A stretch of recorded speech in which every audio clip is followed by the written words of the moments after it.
Assalamualaikum warahmatullahi wabarakatuh. Perkenalkan, nama saya Muhammad Anif Rifai dengan NIM 225336608 dari kelas TI 3B. Di sini saya akan melanjutkan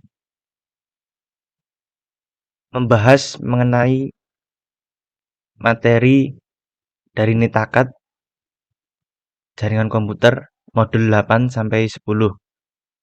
Untuk kemarin saya membahas mengenai modul 4 sampai modul 7. Sekarang saya akan membahas modul 8 sampai modul 10. Modul 8 yaitu mengenai materi network layer atau lapisan jaringan. Untuk modul 9, address resolution atau resolusi alamat. Modul 10, basic router configuration atau konfigurasi router dasar. Langsung saja ke materinya. Modul 8 yaitu network layer atau lapisan jaringan. Karakteristik lapisan jaringan. Yang pertama, lapisan jaringan. Lapisan jaringan atau OSI layer 3 menyediakan layanan yang memungkinkan perangkat akhir bertukar data melalui jaringan, seperti yang ditunjukkan pada gambar IP versi 4 atau IPv4 dan IP versi 6 atau IPv6 adalah protokol komunikasi lapisan jaringan utama. Protokol lapisan jaringan lainnya termasuk protokol perutan seperti Open Shortest Path First atau OSPF dan protokol pesanan seperti Internet Control Message Protocol atau ICMP. Yang kedua, enkapsulasi jaringan. IP merangkum segmen lapisan transport dalam kurung lapisan tepat di atas lapisan jaringan atau data lainnya dengan menambahkan header IP. Header IP digunakan untuk mengirimkan paket ke host tujuan. Proses enkapsulasi data lapisan demi lapisan memungkinkan layanan di lapisan yang berbeda untuk berkembang dan diskalakan tanpa memengaruhi lapisan lainnya. Ini berarti segmen lapisan transport dapat dengan mudah dikemas dengan IPv4 atau IPv6 atau dengan protokol baru apapun yang mungkin dikembangkan di masa depan. Header IP diperiksa oleh perangkat layer 3, yaitu router dan switch layer 3, saat melintasi jaringan ke tujuannya. Penting untuk dicatat bahwa informasi ayat pengalamatan IP tetap sama sejak paket meninggalkan host sumber hingga tiba di host tujuan, kecuali ketika diterjemahkan oleh perangkat yang melakukan Network Address Translation atau NAT untuk IPv4. IP dirancang sejak protokol dengan overhead rendah. Ini hanya menyediakan fungsi-fungsi yang diperlukan untuk mengirimkan paket dari sumber ke tujuan melalui sistem jaringan yang saling berhubungan. Protokol ini tidak dirancang untuk melacak dan mengelola aliran paket fungsi. Fungsi-fungsi ini jika diperlukan dilakukan oleh protokol lain di lapisan lain, terutama TCP di lapisan 4. Di bawah ini adalah karakteristik dasar IP. Yang pertama, connectionless. Tidak ada koneksi dengan tujuan yang dibuat sebelum pengirim paket data. Yang kedua, upaya terbaik. IP pada dasarnya bisa dapat diandalkan karena pada pengirim paket tidak dijamin. Yang ketiga, media independen. Pengoperasian tidak tergantung pada media, misal tembaga, serat, optik, atau nirkabel yang membawa data. Yang ketiga, tanpa koneksi. IP bersifat connectionless, artinya tidak ada koneksi end-to-end khusus yang dibuat oleh IP sebelum data dikirim. Komunikasi connectionless secara konseptual mirip dengan mengirimkan surat kepada seseorang tanpa memberitahu penerimanya terlebih dahulu. Di bawah ini merupakan gambarnya. Gambar contoh dari pengertian di atas ini. Jadi ada surat, itu masuk ke dalam kotak surat. Lalu diantar ke rumah orang suratnya itu tanpa pemiliknya tahu siapa yang mengirimnya. Komunikasi data tanpa koneksi bekerja dengan prinsip yang sama. Seperti yang ditunjukkan pada gambar, IP tidak memerlukan pertukaran informasi kontrol awal untuk membuat koneksi end-to-end. sebelum paket diteruskan. Berikut adalah gambar dari tanpa koneksi jaringan. Ini merupakan gambar dari tanpa koneksi jaringan. Lanjut, media independen. Tidak dapat diandalkan berarti IP tidak memiliki kemampuan untuk mengelola dan memulihkan paket yang tidak dikirim atau rusak. Hal ini karena meskipun paket IP tidak dikirim dengan informasi tentang lokasi pengiriman, paket tersebut tidak berisi informasi yang dapat diproses untuk memberitahu pengirim apakah pengiriman berhasil. Paket mungkin sampai di tujuan dalam keadaan rusak, tidak berurutan, atau tidak sama sekali.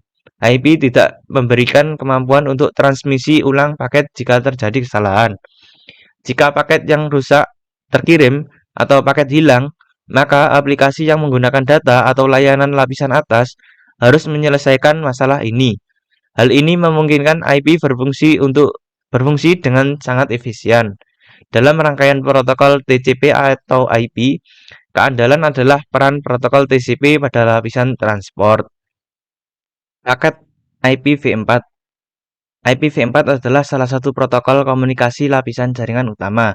Header paket IPv4 digunakan untuk memastikan bahwa paket ini dikirimkan ke perhentian berikutnya dalam perjalanan ke perangkat akhir tujuannya. Header paket IPv4 terdiri dari kolom yang berisi informasi penting tentang paket tersebut. Bidang ini berisi bilangan biner yang diperiksa oleh proses layer 3. Di bawah ini merupakan bidang penting di header IPv4 mencakup hal berikut. Yang pertama, versi. Berisi nilai biner 4 bit yang disetel ke 0100 yang mengidentifikasi ini sebagai paket IPv4. Yang kedua, layanan diferensiasi atau different serve atau disingkat dengan DS. Sebelumnya disebut di bidang jenis layanan atau TOS. Bidang DS adalah bidang 8 bit yang digunakan untuk menentukan prioritas setiap paket. 6 bit paling signifikan dari bidang diff serve adalah bit titik kode layanan terdiferensiasi, disingkat DSTP, dan 2 bit terakhir adalah bit pemberitahuan kemacetan eksplisit atau ECN. Yang ketiga, time to live atau disingkat TTL. TTL berisi nilai biner 8 bit yang digunakan untuk membatasi masa pakai paket. Perangkat sumber paket IPv4 menentukan nilai TTL awal. Ini berkurang 1 setiap kali paket diproses oleh router. Jika kolom TTL berkurang menjadi 0, router akan membuang paket tersebut dan mengirim pesan Internet Control Message Protocol, disingkat ICMP, time extended ke alamat IP sumber. Karena router mengulangi TTL setiap paket, router juga harus menghitung ulang header checksum. Yang keempat, protokol. Bidang ini digunakan untuk mengidentifikasi protokol tingkat berikutnya. Nilai biner 8 bit ini menunjukkan jenis muatan data yang dibawa paket, yang memungkinkan lapisan jaringan meneruskan data ke protokol lapisan atas yang sesuai. Nilai umum termasuk ICMP 1, TCP 6, dan UDP 17. Kelima, header checksum. Ini digunakan untuk mendeteksi kerusakan pada header IPv4. Yang keenam, alamat IPv4 bersumber. Ini berisi nilai biner 32 bit yang mewakili alamat IPv4. Sumber paket alamat IPv4 sumber melalui berupa alamat unicast. Dan yang terakhir, alamat IPv4 tujuan. Ini berisi nilai biner 32 bit yang mewakili alamat IPv4 tujuan paket. Alamat IPv4 tujuan adalah alamat unicast, multicast, atau broadcast. Paket IPv6. Pada awal tahun 1990-an, Internet Engineer Task Force atau disingkat ETF semakin prihatin dengan masalah IPv4 dan mulai mencari penggantinya. Kegiatan ini mengarah pada pengembangan IP versi 6 atau IPv6. IPv6 mengatasi keterbatasan IPv4 dan merupakan peningkatan yang kuat dengan fitur yang lebih sesuai dengan kebutuhan jaringan saat ini yang akan datang. Perbaikan yang diberikan IPv6 meliputi hal berikut. Pertama, peningkatan ruang alamat. Alamat IPv6 didasarkan pada pengalamatan hierarki 128 bit dibandingkan dengan IPv4 dengan 32 bit. Yang kedua, peningkatan penanganan paket. Header IPv6 telah disederhanakan dengan lebih sedikit bidang. Ketiga, menghilangkan kebutuhan akan NAT. Dengan banyaknya alamat IPv4 publik, NAT merupakan antara alamat IPv4 pribadi dan IPv4 publik tidak diperlukan. Hal ini menghindari beberapa masalah akibat NAT yang dialami oleh aplikasi yang memerlukan konektivitas ujung ke ujung. Dan ini merupakan contoh ruang alamat IPv4 32 bit yang menyediakan sekitar 4.200.000 sekian alamat unik. Untuk ruang alamat IPv6 menyediakan 340 alamat Udengshellen. Jumlah ini kira-kira setara dengan setiap butir pasir di bumi. Pengantar perutuan. Perutuan ada dua jenis. Yang pertama, perutuan statis. Rute statis adalah entry rute yang dikonfigurasi secara manual. Rute statis mencakup alamat jaringan jarak jauh dan alamat IP router hub berikutnya. Perutuan statis memiliki karakteristik sebagai berikut. Pertama, rute statis harus dikonfigurasi secara manual. Kedua, administrator perlu mengkonfigurasi ulang rute statis jika ada perubahan topologi dan rute statis tidak bisa lagi digunakan. Ketiga, rute statis cocok untuk jaringan kecil dan ketika hanya terdapat sedikit atau tidak ada tautan redundan. Yang kedua, perutuan dinamis. Protokol perutuan dinamis memungkinkan router secara otomatis mempelajari jaringan jarak jauh, termasuk rute default dari router lain. Router yang menggunakan protokol routing dinamis secara otomatis berbagi informasi routing dengan router lain dan mengkompensasi setiap perubahan topologi tanpa melibatkan administrator jaringan. Jika ada perubahan dalam topologi jaringan, router membagikan informasi ini menggunakan protokol perutuan dinamis dan secara otomatis memperbarui tabel perutuannya. Lanjut ke modul 9, address resolution atau resolusi alamat. Resolusi alamat adalah proses yang digunakan dalam jaringan komputer untuk menentukan alamat fisik MAC address dari suatu perangkat berdasarkan alamat logis IP address yang digunakan dalam protokol jaringan. Ini adalah bagian penting dari proses pengiriman data dalam jaringan, terutama dalam jaringan berbasis Ethernet. Ada dua alamat utama yang ditetapkan ke perangkat LAN Ethernet. Pertama, alamat fisik, alamat MAC, digunakan untuk komunikasi NIC ke NIC pada jaringan Ethernet yang sama. Yang kedua, alamat logis atau alamat IP, digunakan untuk mengirim paket dari perangkat sumber ke perangkat tujuan. Alamat IP tujuan mungkin berada di jaringan IP yang sama dengan sumber atau mungkin berbeda di jaringan jarak jauh. Alamat fisik lapisan ada dua, yaitu alamat MAC Ethernet digunakan untuk mengirimkan bingkai data link dengan paket IP yang dienkapsulasi dari satu NIC ke NIC yang lain yang berada di jaringan yang sama. Jika alamat IP tujuan berada di jaringan yang sama, alamat MAC tujuan adalah perangkat tujuan. Berikut merupakan beberapa poin penting yang perlu dipahami tentang resolusi alamat, yaitu yang pertama penggunaan ARP, Address Resolution Protocol. ARP adalah protokol yang paling umum digunakan untuk resolusi alamat dalam jaringan Ethernet. Perangkat dalam jaringan mengirimkan pemerintahan ARP untuk mengetahui alamat fisik perangkat yang lain yang terhubung dalam jaringan.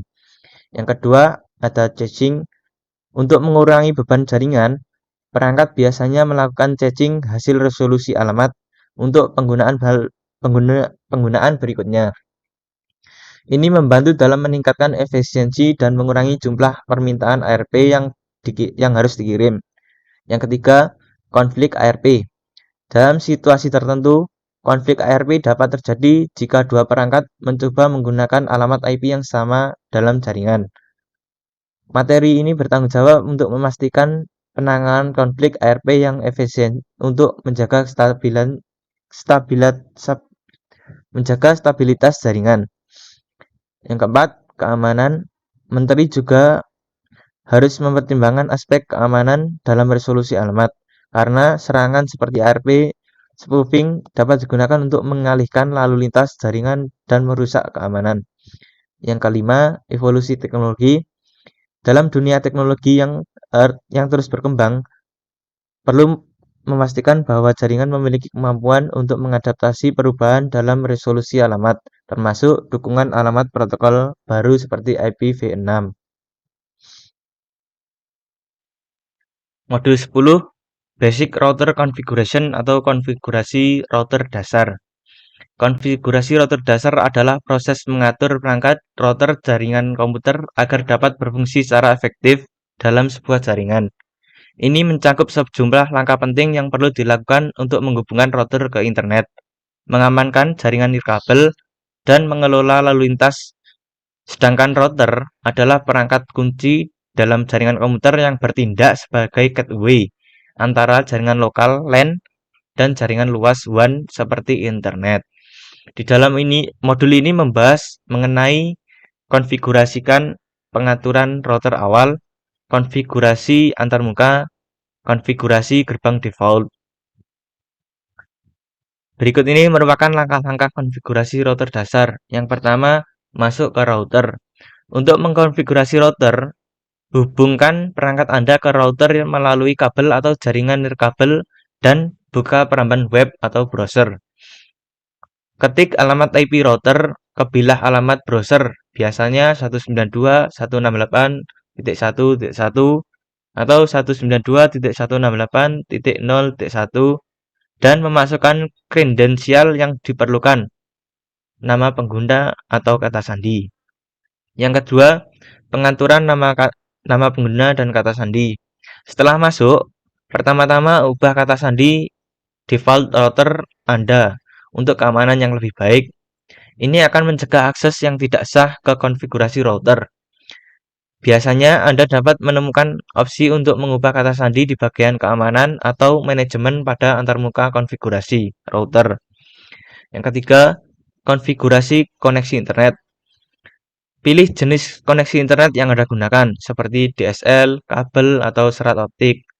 Masukkan detail koneksi yang diberikan oleh penyedia layanan internet ISP, seperti nama pengguna dan kata sandi, jika diperlukan. Lakukan pengujian koneksi yang memastikan bahwa router dapat terhubung ke internet.